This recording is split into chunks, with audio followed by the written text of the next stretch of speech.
What is going on, everyone? It's Brody back again to answer a pretty interesting question today, and that is going to be, how do I choose and pick out a racket to use from the company Yonex?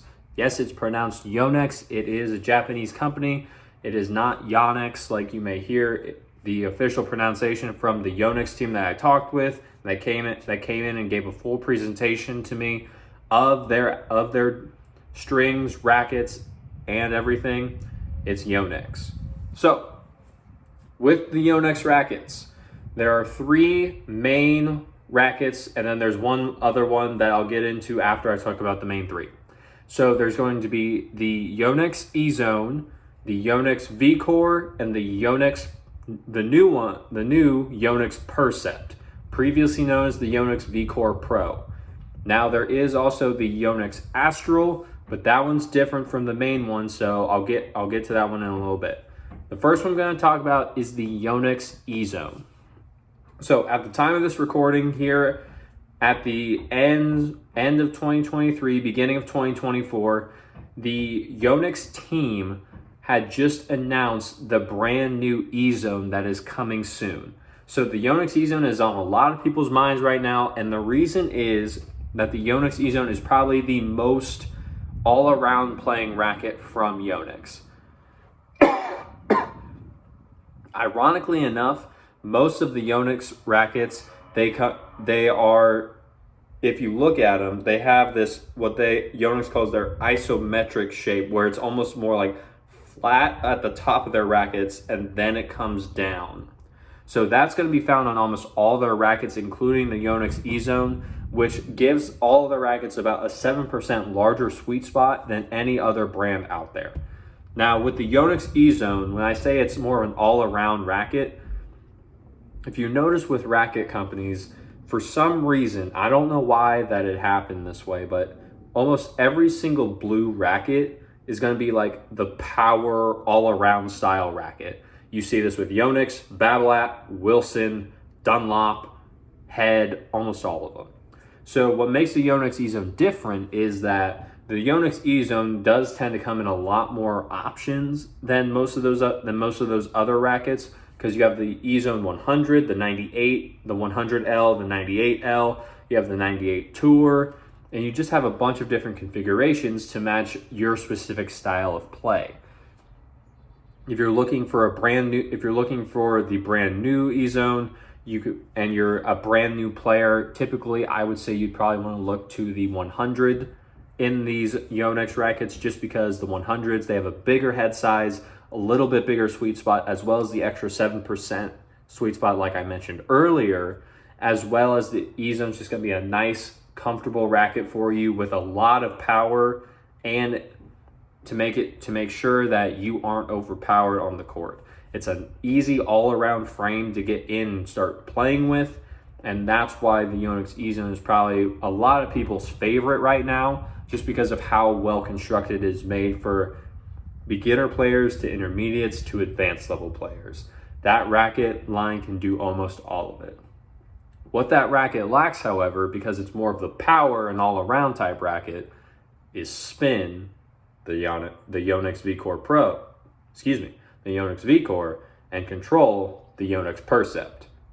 So, the Yonex V-Core, that one, the red one, that one is designed to be the spin frame. It's designed to match Babolat's Pure Aero. It's designed to match the Head Extreme, the Dunlop SX 300. Yonex, the V-Core, is their spin frame. That one, I recently got the pleasure of play testing that one. So the Yonex V-Core, very spin friendly. I felt it was a little like hollow right in the beginning. If you've played with a few rackets, you may know what I mean. But after a while, after I got comfortable with it, then it really started to get dialed in. As well as with the E-Zone, the Yonex V-Core, it has the 100, the 100L, the 98, the 98L. And then the Yonex V-Core, that one actually has a 95. Most people don't need to touch the 95, just because that's a really small head size for today's modern game, as well as it has a different string pattern. It's a 1620 rather than the 16 by 19 like is standard today. So you can usually get away with the regular 16 by 19s. If you're a player who's played a while, you're looking for more control than from your spin racket, then you can go with the 98 head sizes. With the V cores, I personally feel like the 100s work better because you're going for a spin frame. So you might as well get a frame that accentuates the spin even more. So that's where I feel like the 100s do a lot better. So I would say you can go either way, but if you're looking for a little bit more spin out of a spin racket, go with the 100s. That's what I would say. Then finally, we have the Yonex Percept, one of the newest lines and additions. Like I said previously, it is known as the Yonex V-Core Pro. So the Yonex Percept, that is Yonex's control frame. So most all of the head sizes, or the majority head size you will see from the Yonex Percept, is going to be 97. That's more along the lines of a lot more control frames that have started going to, it's usually between 98 to 97 now in the current market. So the Yonex Percept 97, you have the 97, the 97D, which is a dense, that's what the D stands for, because the string pattern is an 18 by 20, as well as a heavier racket. So it's a more dense racket. It may also be H now. Sometimes they change them up sometimes. H just stands for heavy. Yeah. If it's different, which it may well be, the 97H, that's just a heavier racket, still 97 head size and just a 16 by 19. The 97D, that may just be because it's the dense, the heavier racket, 97 head size, as well as just the 18 by 20 pattern like I mentioned. And then the Yonex Percept, to make it more applicable and usable for many, many players, they also made a 100 version, which is very nice. My dad actually, he just switched to the Yonex Percept 100 because he absolutely loved the thing when he demoed. And that's something that I want to reiterate to everyone who has watched any video of mine or is looking to get a new racket.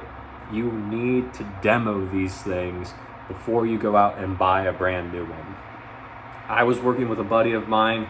He was looking for a brand new racket, and he demoed at least 12 different rackets before he settled on his V-Core, because first he was whittling down, okay, what brands do I want to try? He's like, cool, we got some of those. Then he went to, okay, I like this style of frame. I like spin frames. What ones do we want to try? Okay, after that round, what other brands are we going to try? We got down to Yonex, and the other one he was looking at was a Wilson. It was the Wilson Blade. He's like, I like the 98 head size of both of these, but he liked the more playability of the Yonex V-Core, a little bit more spin friendly, a little bit more powerful than the Blade at the time. So that's when he decided to go with the Yonex V-Core, and he would not have known that had he not demoed, because the Yonex was nowhere on his radar at that time. He didn't have an idea about it. He didn't know what it was. But after I'd been working with him for a while and having him demo some, I was like, you should try this. And he loved it. So be sure to demo the rackets. Don't just go out and buy it. It's not ever going to be a good time. So with that being said, those are the main three rackets. For the Yonex Percept, I wouldn't necessarily recommend that to a person who's just coming into tennis or is more brand new to the sport. It is a control frame, so it's a lot harder to get power and spin with, even in the 100 head size. So if you're brand new to the game, I'd say your first stop is really going to be the Yonex E-Zone. Then you can eventually move to whether you want a more control frame, a more spin friendly frame, after you've gone ahead and figured out what works for you and what your play style is. Now, like I said, there is one final line in the Yonex racket line that I am going to talk about. That is the Yonex Astral. So the Astral is a little bit different. This is probably Yonex's, I'll say, game-friendly racket. because the Yonex Astral is a lot of the times some of the lightest rackets in the Yonex arsenal, because they tend to have the biggest head sizes. Like there's one Yonex Astral, I believe it's still a 135 head size, which is huge. 135 head size. There's a 115 head size. There's a 105, I believe, and then maybe a 100 now. But the Yonex Astral, if you're looking for a really light racket and you're playing doubles a lot, especially if because you need a lot more reach to go into, because you're playing and covering both the alleys and the middle of the court on whatever side you're on for doubles, the Yonex Astral may be one to look into. It is going to be a little bit more expensive from Yonex, just because they've made that one a little bit differently compared to the other main three, but they all have the same Yonex guarantees and playability.